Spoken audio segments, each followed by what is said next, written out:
Hello everyone, welcome back. So what do you do if you broke your ferro rod? So in this case, I have an El Cuatro, one of Nathan 4071's ferro rod, and I dropped it and it broke. So I want to show you what you could do to salvage it. I got this in there pretty tight. So what I did was, hopefully you can see right there is where it snapped off. So now it's about, I'm going to say 3 inches or so. You can see I used it. It's actually got a couple little chatter marks on it. But you can make this into a keychain ferro rod now.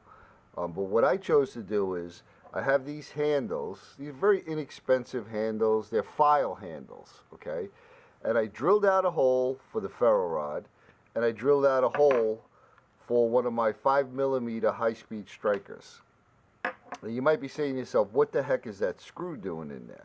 Well, I like to have at least a ½ inch of the ferro rod into the handle so it's in there pretty securely, right? So I didn't want to eat up too much of the real estate on this ferro rod because it's pretty small as it is, right? So what I did is I ground this off. Now, when you're going to epoxy in a ferro rod, make sure you clean off the coating and degrease it with some alcohol or degreaser. The same thing goes for your high-speed striker. Make sure you degrease it, okay? Now, you could put little notches in here, you know, so that when the epoxy sets, it kind of holds it in there. But again, since this is just maybe 3/8 of an inch at the end, and you know, depending on how roughly you use your ferro rod, there might be a slight chance this is going to come out. So what I do is I drill a hole into the end, and I get a screw, and I'll put that screw in. Now, I don't tap it or anything. I just put the screw in. I drill the hole just about the size of the screw. Stop rolling around. And I'll start to screw it in and then back it off. Screw it in, back it off. Screw it in, back it off. So, in essence, I am tapping it, okay? So, once I get that in there, I'll get a little epoxy, put it in, clean the screw with some degreaser, clean the hole with some degreaser, put a little bit of epoxy in there. Screw that back in. Don't go crazy because you'll crack the ferro rod, but you know, snug it up. So now I got well over a ½ inch. And when I put epoxy into here and I put this in and I let that set, the epoxy is going to form around this screw inside the handle and it's never coming out. I mean, if you want to get that out, you're going to have to probably destroy the handle or break the ferro rod again. So, I always felt that watching epoxy dry and getting mixed is like watching paint dry.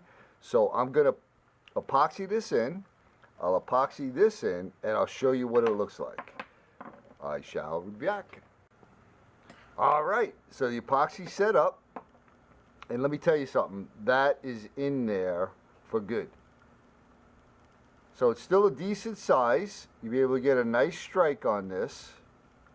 And a broken ferro rod, a El Cuatro from Nathan 4071, is reborn as the mini El Cuatro.